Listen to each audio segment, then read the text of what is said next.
In the previous video, we have learned about means of transport in plants. The first one is diffusion, the second one is facilitated diffusion, and now we are going to learn about osmosis. First, let's see what is the definition of osmosis.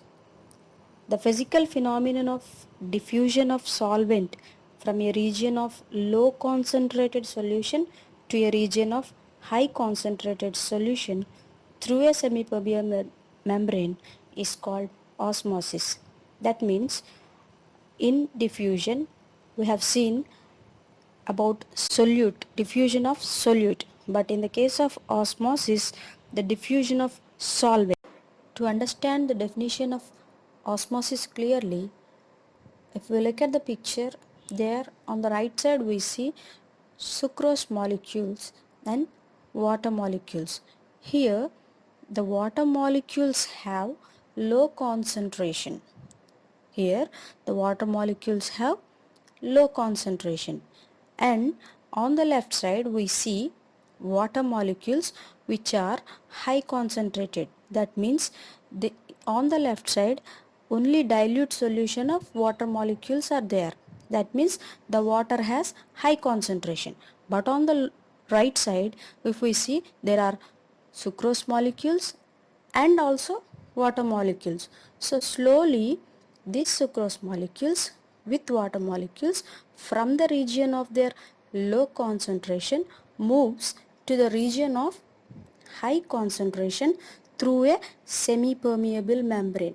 This is what called osmosis. That means the solvent moves from a region of their low. Let's discuss about an experiment demonstrating osmosis. Let's take a beaker of pure water, and in the thistle funnel we take sucrose solution. That means sugar with some water. And in the thistle funnel we took this solution. At the bottom of the thistle funnel we placed an egg membrane. We get this egg membrane from an egg. That means in between the albumen and eggshell there will be a membrane. That membrane we tie at the bottom of the funnel. So what happens is the pure water from the beaker rises to the thistle funnel through the semi-permeable membrane. That means the water from the beaker moves upward through the semi-permeable membrane into the thistle funnel, where the percentage of the solute, the percentage of water solution in the thistle funnel gets raised, and the water in the beaker gets reduced. What happened here? The pure water from the beaker moves upward to the thistle funnel, okay, until it attains an equilibrium where the water in the beaker and in the funnel both comes into a equal proportion. See, at the top of the funnel we applied some pressure so that no water diffuses into the funnel through the membrane.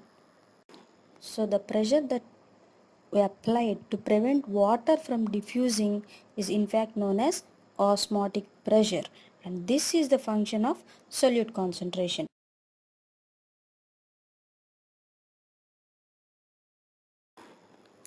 The next one is plant and water relations. See, water is very essential for all the physiological activities of the plant, and so water plays a major role in all the living organisms. Not only plants, all the living organisms, water plays a major role. So while coming to plants, what are the plant and water relations? See, if we want to know the plant and water relations, we need to understand certain terms, that is water potential, solute potential, and pressure potential. See, water molecules moves, that means they have kinetic energy, they possess some kinetic energy. Water potential is a fundamental concept to understand the water movement. It is denoted by a Greek symbol psi, and it is expressed in pressure units such as pascals. So how do we tell water potential? The greater the concentration of water in a system, the greater is its kinetic energy. That means the movement of molecules. The greater is the kinetic energy or water potential. So the greater the concentration of water potential, the greater is the concentration. See, if we take pure water, the pure water always moves faster. That means the pure water have greatest water potential. We can say water potential of pure water at standard temperatures without any pressure is taken as zero. That means water potential, what we say as movement of water molecules. So the movement of water molecules, if it is a pure water without any pressure applied and under standard temperatures, we can take as zero. So water potential is denoted by psi, and it is taken as zero. Now if some solute is dissolved in pure water, the solution will have fewer water molecules and the concentration of water decreases, reducing its water potential. That means what happens if we are adding some sugar or salt or something, some solute to pure water, what happens is the water molecules decreases as the solute molecules are being dissolved into it. So we see all the solutions have lower water potential than pure water. That means all the solutions means in water we are adding some solute, so it becomes a solution. So all the solutions have lower water potential than pure water. This lowering due to dissolution of solute is called solute potential. The solute potential is denoted as psi s. Solute potential is always negative. For a solution at atmospheric pressure, water potential is equal to solute potential. So what we say solute potential?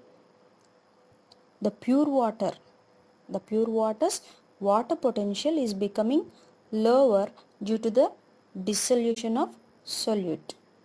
Because of adding solute, the pure water is becoming lowered. The concentration is becoming lowered. So this is called solute potential. Coming to pressure potential. Pressure potential is denoted as psi p. So what happens in a pressure potential is, if you take a plant cell, when water enters into the plant cell, the cell becomes turgid. That means it swells, or what we say is the cell bulges. What happened? The pressure is applied on the cell wall so that the cell wall, the cell bulges or swells. So the cell becomes turgid. That means the magnitude of increment in water potential in such turgid cell is called pressure potential. What happened? In the cell, the water potential is increased so that a pressure is applied on the cell. This is called pressure potential. It is